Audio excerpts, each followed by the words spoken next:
Okay, we're standing here with Keith Kaufman, no stranger to the Central Pennsylvania racing circuit.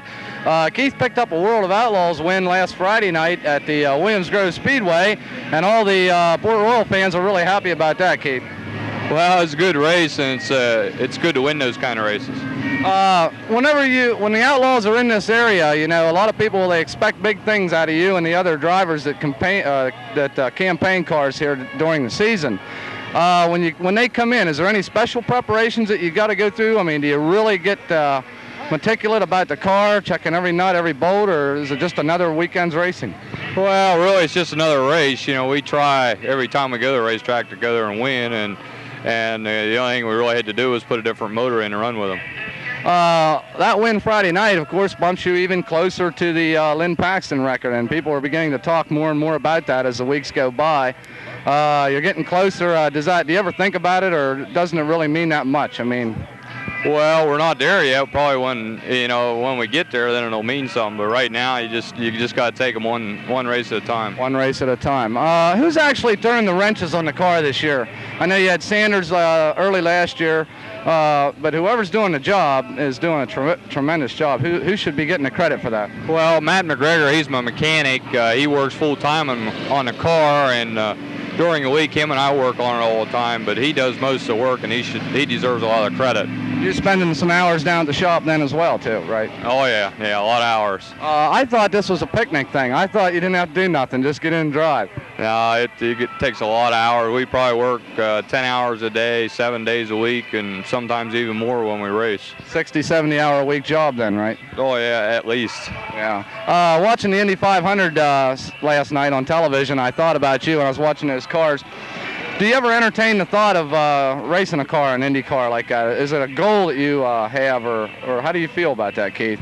Well, if the right opportunity ever come around someday, I would try it, but you know, I wouldn't do it unless it'd be a good car and if you'd have the right deal. That's the only way I'd do it.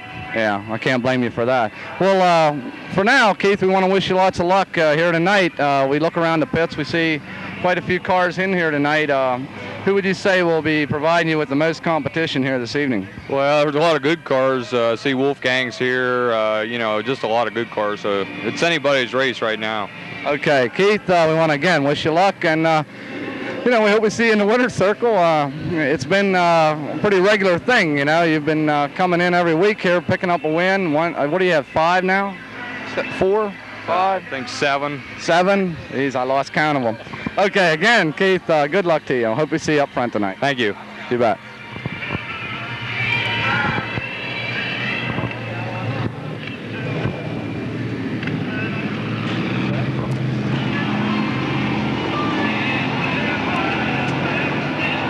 Okay, wandering around the sprint car pits, and we bumped into our track announcer here at the Port Royal Speedway, Mr. Tom Baker, and we're here on a Labor Day night.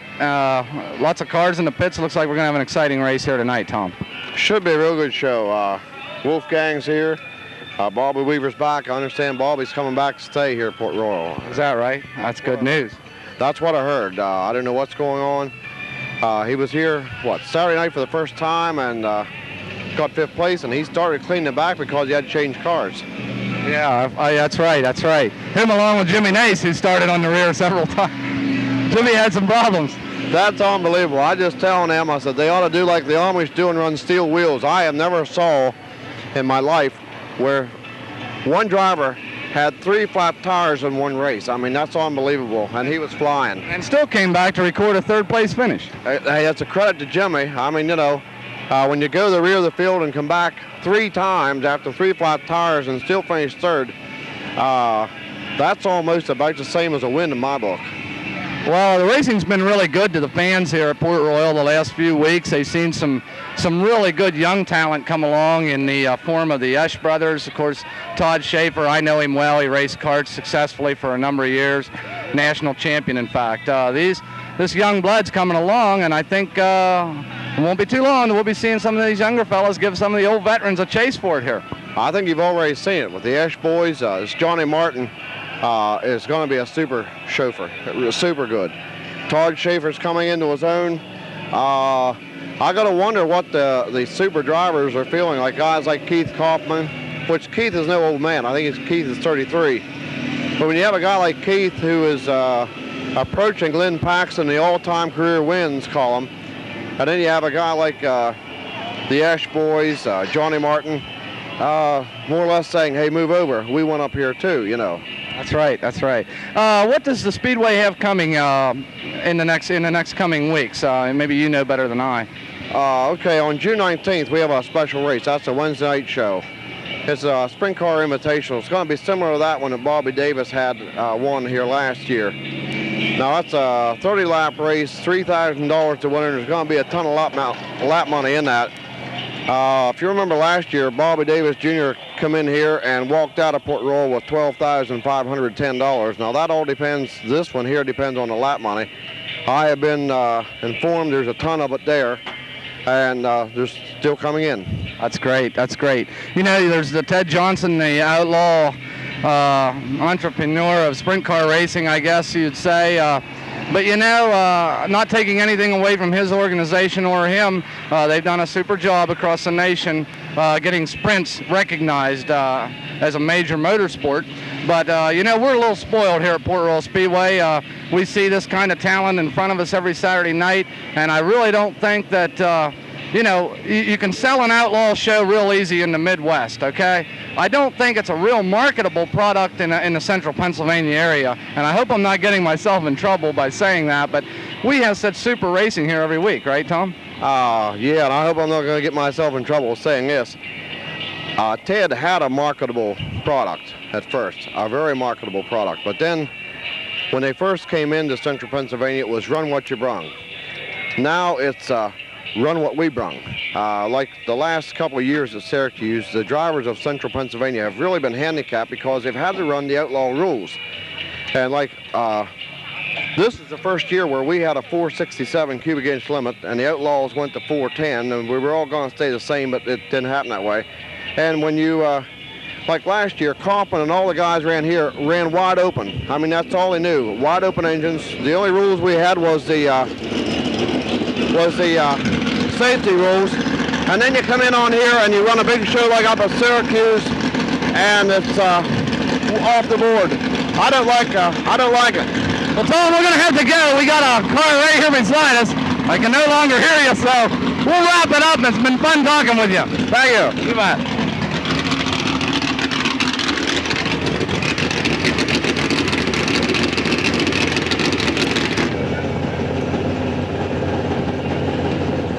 Okay, standing here in the sprint car pits with Mr. Bob Weikert. And Bob, you've been providing the fans of central Pennsylvania and several drivers with a top-notch piece of equipment here at the central Pennsylvania speedways and in other areas of the country.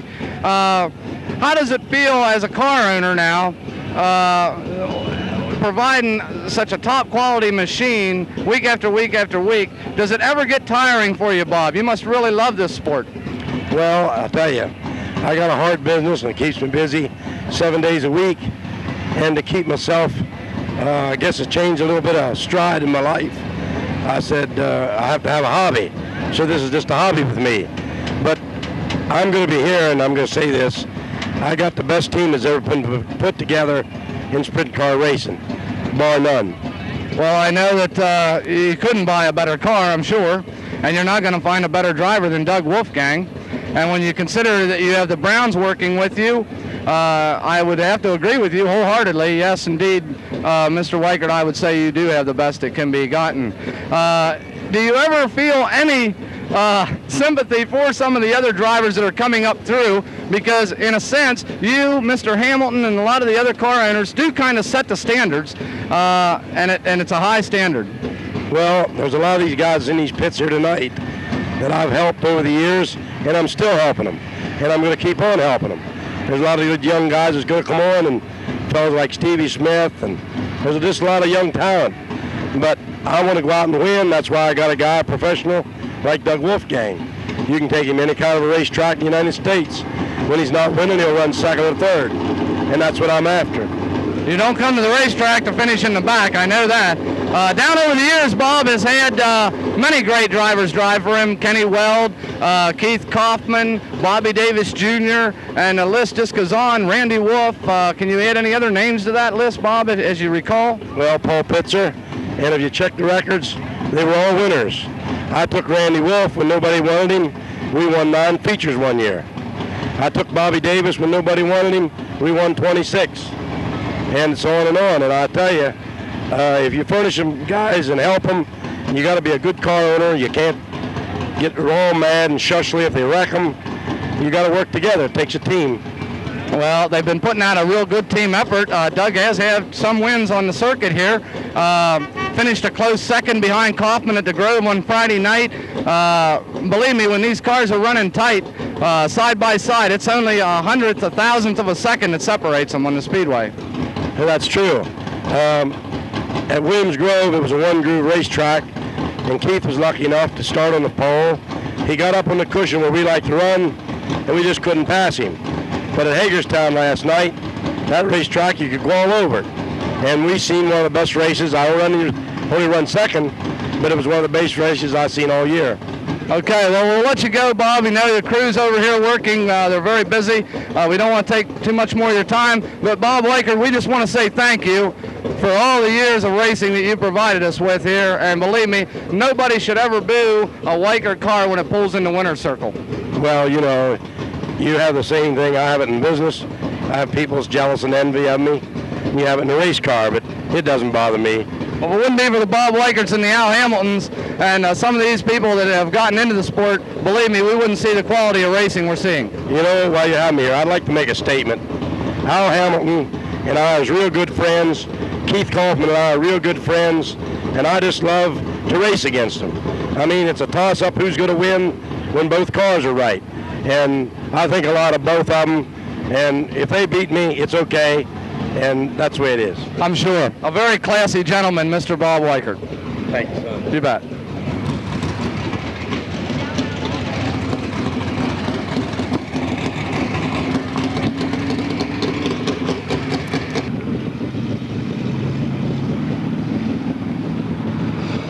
So you're supposed to be a go-kart interviewer. Okay, we're standing here in the sprint car pits, and we've been able to track down Darren and Chris Esch. This is Darren on my immediate left, Chris over here on the far left. These guys just started sprint car racing. Well, Darren, you actually got in at first, right, last year? Yeah, at the beginning of last year. Chris just started this year. Well, he ran a few races at the end of the year, but really just starting this year. Chris, you've been the one that most recently came out of kart racing. How do you find sprint racing compared to go-kart racing? It's a lot harder, a lot faster. A lot harder, a lot faster. You have to admit that you surely picked up some experience in the kart ranks, though, right? That's right. As far as running wheel to wheel and how to handle situations at different points, and it's got to help you some, right? Yeah, it definitely gave me the basics of what to do in a sprint car. Well, we've been seeing kind of a changing of the guard here. Of course, Kauffman's still the man to beat here at Port Royal, but you guys have been really chasing him close. I know Chris led the feature just this past Saturday night. First part of the feature, Darren, I had to make you feel good. At one point, you actually passed Kauffman over on 2. That's got to give you a thrill, right? Felt pretty good. Them guys been around for, 15, 20 years. We've been here for a year and a half. When I get 15 years behind me, they better look out. Okay, you heard it here. I know these guys because they race karts, and they've been around the circuit quite a while, and they never go second class. It's always first class with the Esch Racing team, and we know that you guys are only inches away from a victory here, either one of you, either Chris or you, Darren. Yes, I think so too. It's just a matter of time. One night something's going to go bad for them instead of for us, and we'll stay there, I'm sure. Okay, well, again, we want to wish you the very best of luck. We hope we see you up front tonight. Thanks a lot. You bet. Thank you, John. You bet.